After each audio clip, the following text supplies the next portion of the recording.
ورحمة الله وبركاته. وجود مع حضراتكم يا رب الجميع يكون بألف خير وصحة وسلامة يا رب.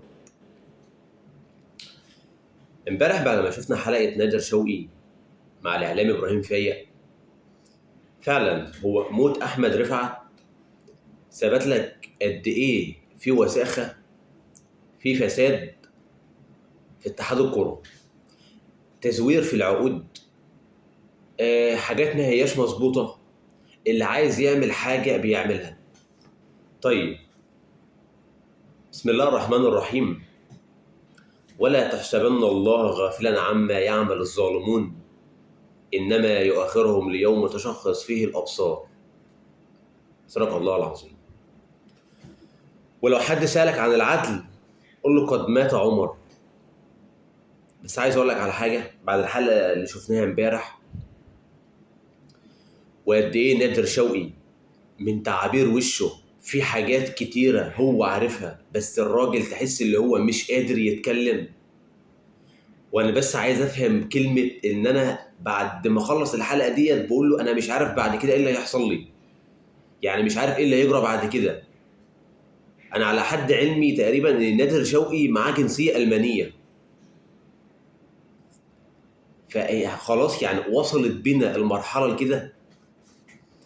يعني وصلت بينا حتى كمان الكورة اللي الناس كلها كانت بتطلع همها فيها تروح تتفرج على كورة اللي هي تحس تتبسط شوية، يحصل فيها كده.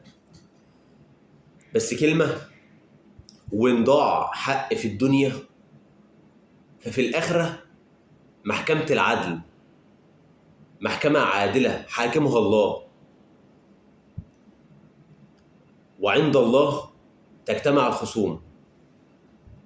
لأن بصراحة والله اللي انت شفته أو سمعته امبارح في الحلقة بتاعت نادر شوقي مع إبراهيم فايق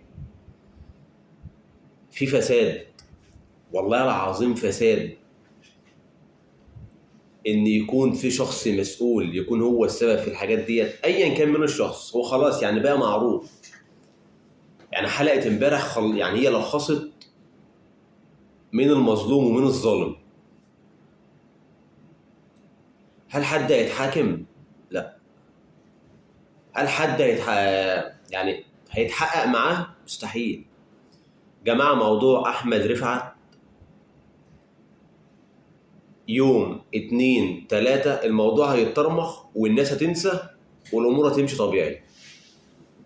يعني اللي عمل العملة ديت لو ما كانش واثق من نفسه اللي هو ما حدش هيمس شعره منه، لو عنده شعر ما كانش عمل كده. يا جماعة الناس ديت بقت خلاص هي بتعمل اللي هي عايزاه وعارفة ان مفيش حد منهم هيتأذى في حاجة خلاص. فانت عشان بس ايه ما تتكلمش كتير. بصراحة الموضوع صعب جدا، الموقف صعب جدا. ربنا يصبر اهله، ربنا يصبر والدته.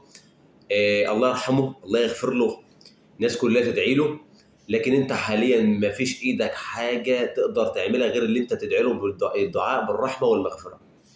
لان خلاص والله العظيم لو مين اتكلم في الموضوع ده ومين اتحقق معاه ما حد هيجيب حق احمد رفعت. خلاص لو حد عايز يجيب حق احمد رفعت كان حق اللي قبله جم. فخلاص يا جماعه هي الموضوع القصه بقت معروفه، يومين 3 والموضوع هيتنسى. ربنا يغفر له، ربنا يرحمه. والله العظيم من بعد الموضوع احمد رفعت امبارح لا الواحد له نفسه يتابع اخباره ولا يتفرج على ماتشات، ولا حتى انا النهارده ما اعرفش مين اللي هيلعب في الدوري. تقريبا الزمالك والاسماعيلي. عندك 3 ماتشات، البلديه والمصري الساعه 4، الجونه وسيراميكا الساعه 7، الزمالك والاسماعيلي الساعه 7، البلديه والمحله. يعني عايز اقول لك كمان البلديه والمحله، اسف يعني خلينا بقى نطلع بره شويه نتكلم في كوره لنا حاجه اللي انت خلاص. بلديه المحله والمصري، البلديه بعد ما قفلوا ملعب المحله عشان يتعمل صيانه ودوا البلديه جابوها من المحله لحد السويس يلعب ماتشاته في السويس. النهارده يقول لك هيلاعب المصري في برج العرب. يعني هي جت على دولت ما كلها فساد في فساد. النادي الاهلي بيواصل تدريباته استعدادا للقاء طلائع الجيش بكره. النادي الاهلي زي ما انتم عارفين مركز تاني فريق طلائع الجيش انا بقول لك اهوت المباراه مش هتبقى سهله. محمود كهربا خلاص، يعني مارسيل كولر طلع محمود كهربا من الفريزر زي ما الناس كانت بتتكلم. عوده محمود كهربا للتدريبات، وممكن تلاقي محمود كهربا النهارده في قائمه الفريق اللي هتلعب بكره. طلائع الجيش يعني فريق ما عنديش قناعه ان انت هتلاقي فريق طلائع الجيش بالمستوى اللي بان لك الماتش الاخير ماتش 4-0. ما اعتقدش ان ده اللي طلائع الجيش اللي ظهر المباراه اللي فاتت هو اللي هيظهر المباراه دي. فالمباراه مش هتبقى سهله، اتمنى اللي هي تكون سهله زي المباراه اللي فاتت، لكن ما اعتقدش اللي هي تبقى سهله. مش كل الماتشات هتبقى كده، الا لو الاهلي لعب بنفس الاداء، لعب بنفس الريتم، الا لو الاهلي هو اللي اتحكم في السيطره، والاهلي هو اللي اتحكم في رتم المباراه باسلوبك انت، بطريقه لعبك انت، بضغطك، بتفكيرك، هي اللي بتجبر الفرقه اللي قدام منك اللي بتبقى مش قادره تعمل حاجه. اتمنى المباراه بتاعه طلائع الجيش وماتش الداخليه، انت عملت ماتشين اداء لا اجمل ولا اروع، اتمنى ان الاداء ده يفضل مستمر. بالطريقه ديت اضمن لك ان الاهلي هياخد الدوري مش هيقع، وباذن الله بيراميدز هيقع من خلال ماتشين الاهلي. تكسب ماتش الاهلي، تكسب ماتش بيراميدز يوم الجمعه، يعني خلينا بس نخلص من ماتش طلائع الجيش ومن الاثنين. تكسب بيراميدز يوم الجمعه، ماتش ده لوحده ب6 بونت. انت بتكسب 3 بونت، بتخسر المنافس معاك على الدوري 3 بونت. بعد ماتش بيراميدز والاهلي يكسب بيراميدز، الماتش الجاي اللي بعده لبيراميدز اعتقد ان بيراميدز ممكن يقع، لان خلاص هيخش في حسابات تانية، هيحصل في حاجه في الفريق. بيراميدز لو وقع ماتش هيقع بعد كده. فباذن الله نتمنى التوفيق للنادي الاهلي. مباراه طلائع الجيش بكره زي ما قلت لك ان المباراه مش هتبقى سهله، وتبدا تفكر في ماتش الجمعه. ماتش طلائع الجيش تقدر انت تخلص المباراه بدري بدري زي المباراه الاولانيه وزي مباراه الداخليه، تبدا تريح اللعيبه، تبدا تريح الجمهور، تبدا تدي افكار للمدير الفني. ماتش بيراميدز يخشه هيبقى عامل ازاي؟ مباراتك مع بيراميدز هي مباراه فاصله، هي مباراه مصيريه في مسابقه الجدول، في مسابقه الدوري. باذن الله تكسب مباراه بيراميدز، خلاص بيراميدز بعدها هيخش في دوامه. تكسب بيراميدز، بعد كده تكسب فيوتشر، وتكسب بيراميدز تاني، وتكسب المصري. هم 4-5 ماتشات تكسبهم، 60% الدوري ليك، 70% الدوري اهلاوي.